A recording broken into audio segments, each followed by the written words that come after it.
ये एक बहुत अच्छा इंसाइट मेरे को आया कि स्ट्रैटेजी कई बार सेरेंडिपिटी का क्या मतलब होता है कि एक्सीडेंटली कुछ ऐसा हो जाता है कि आप स्ट्रैटेजी डिस्कवर कर लेते हो। तो मैं सबसे पहले एक एग्जांपल से और फिर उसके बाद इंसाइट बताता हूँ। तो एग्जांपल बेसिकली ये है कि मैं जब टेनिस खेलना चालू किया था, मैंने 3-4 साल तक टेनिस खेला और मैंने खूब सारे रैकेट्स चेंज किए। मतलब मुझे लगता है कि मैंने 4-5 महंगे महंगे रैकेट, 15-15, 20-20 हज़ार के रैकेट खरीदे। और मुझे लगता था, बड़ा कॉन्फ्लिक्ट था। बाय नेचर भी मेरे साथ ऐसा होता है कि कॉन्फ्लिक्ट बहुत ज्यादा था, क्योंकि मुझे मल्टीपल पर्सपेक्टिव्स दिखते हैं, उसमें से कौन सा चुना चुना जाए, सारी चीजें सही लगती हैं। जैसे एक होता है पावर गेम कि आप भारी रैकेट खरीदते हो, उसमें पंच आता है आपके शॉट्स में, आप उसे तेज तेज मार पाते हो। तो मन करता था वैसा, क्योंकि मैं स्मैशेस भी अच्छे मार लेता हूँ, फोर हैंड अच्छा मार लेता हूँ। तो मुझे लगा यार ये गेम खेलना चाहिए। फिर मेरे को, मैं एक टॉप स्पिन वाला प्लेयर भी हूँ, प्लेसमेंट वाला, क्रिएटिविटी वाला प्लेयर भी हूँ। तो मुझे लगा यार भारी रैकेट से पॉसिबल नहीं है, हल्का रैकेट होना चाहिए। तो मैं डिसाइड, और कंट्रोल मेरा काफी अच्छा है, तो मुझे लगता था कंट्रोल, प्लेसमेंट, एक्यूरेसी वाला गेम होना चाहिए। तो पावर गेम होना चाहिए, प्लेसमेंट, ये कुछ डिसाइड नहीं हो पा रहा था। और 3 साल लग गए थे, और इधर उधर रैकेट्स चेंज किए, स्टाइल चेंज किए। एक्चुअली मुझे तो ये पता भी नहीं था कि रैकेट का क्या इम्पैक्ट होता है गेम के स्टाइल में। मैं तो अपने स्टाइल चेंज करने की कोशिश करता था। बस खाली इतना पता था कि आपका अगर हैवी रैकेट होगा तो बड़ी तेजी से पंची शॉट जाता है, पंची सर्विस जाती है, किलो उठ नहीं पाती है, इतना पता था। तो बड़ा कॉन्फ्लिक्ट था और कुछ मजा नहीं आ पा रहा था, कुछ चीजें क्लिक नहीं हो पा रही थी। फिर सेरेंडिपिटी या एक्सीडेंट, जिसको बोलते हैं फॉर्च्यून फेवर्स द ब्रेव, वो कैसे हुआ कि मैं एक प्रोजेक्ट के लिए सऊदी अरेबिया गया। वहां पर मेरे को टेनिस का रैकेट मैं नहीं लेके गया था, लेकिन वहां पर टेनिस का कोर्ट था होटल में, और पार्टनर भी मिल गया, तो मैंने किया टेनिस खेलने का बहुत अच्छा मौका है। तो वहां पर मैंने टेनिस खरीदा जाकर के, टेनिस का रैकेट। अब वहां जो मैंने प्रिंस ब्रांड है, जो बेसिकली एंड्रे अगासी ने प्रमोट की थी, अब तो नहीं चलती इंडिया में, तो नहीं दिखती है ज्यादा, तो वो मुझे मिला। वहां पर वही ब्रांड मेन चल रही थी अच्छी अच्छी शॉप्स पे, तो मैंने वो ले लिया। अब वो रैकेट जब मैं लेकर के आया, तो मैंने ये उस टाइम पे, क्योंकि वहां पर मैं नहीं अंदाजा लगा पाया कि ये लाइट रैकेट है। जब मैं इंडिया में लौट के आया उस रैकेट को लेकर, जब प्रोजेक्ट खत्म हुई, और जब मैंने उस रैकेट को अपने एग्जिस्टिंग रैकेट से कंपेयर किया, मेरे फ्रेंड्स ने खेला, तो देन आई रियलाइज कि यार ये तो एटलीस्ट 20-30 ग्राम्स लाइटर रैकेट है। तो मुझे शुरू में बड़ा अजीब सा लगा, मैंने कहा यार इतने पैसे वेस्ट हो गए। वो करीब 22,000-23,000 का रैकेट था। मैंने किया तो पैसे वेस्ट हो गए।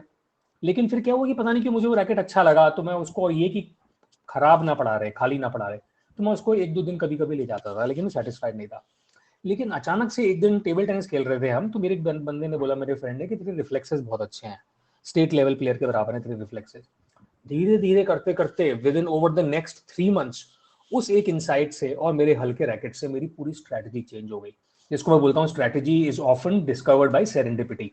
तो उसमें कैसे चेंज हुई कि मेरे रिफ्लेक्सेस फास्ट में, एक तो ये समझो, दूसरा मेरा रैकेट लाइट हो गया, तीसरा क्या होता है, मेरा जजमेंट भी फास्ट है और मेरे को जल्दी जल्दी चीजें करने का मन करता है।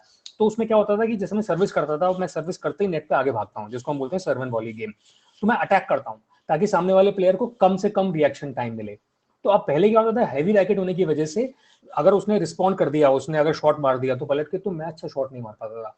लेकिन अब क्योंकि मेरा रैकेट हल्का हो गया और मेरे रिफ्लेक्सेस फास्ट है, मेरा माइंड फास्ट है, मेरा जजमेंट और रिएक्शन टाइम कम है, जजमेंट फास्ट है, तो मैं जब नेट पे जाता हूँ तो मैं उस रैकेट को 30 ग्राम्स के वेट कम होने से ही रैकेट में अमेजिंग डिफरेंस आ जाता है उसकी मनूवरेबिलिटी में। आपका हाथ थकता नहीं है, 30 ग्राम्स बहुत होते हैं। मतलब 250 ग्राम्स का रैकेट और 280 ग्राम्स का जमीन आसमान का अंतर है।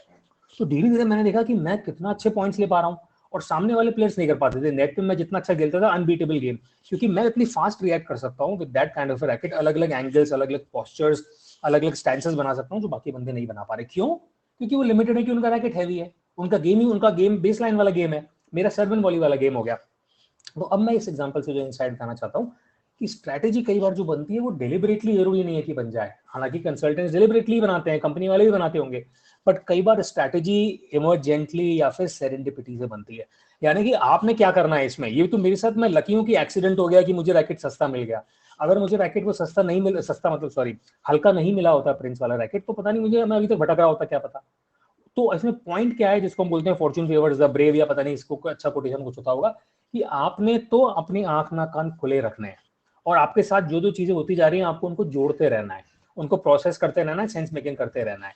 और आप अगर इंटेलिजेंट हो, आप अगर मोटिवेटेड हो, तो आपको एक ना एक दिन वो चीज मिल जाएगी कि आपकी डॉट्स जुड़ जाएंगी, सेरेंडिपिटी या आहा मोमेंट आपका आ जाएगा और आपकी स्ट्रैटेजी बन जाएगी, जैसा कि मेरे साथ हुआ।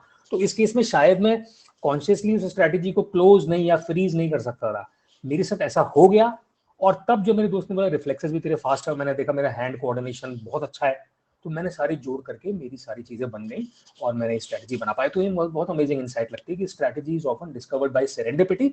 All you have to do is you have to be receptive enough to observe all those dots and be able to connect all those dots.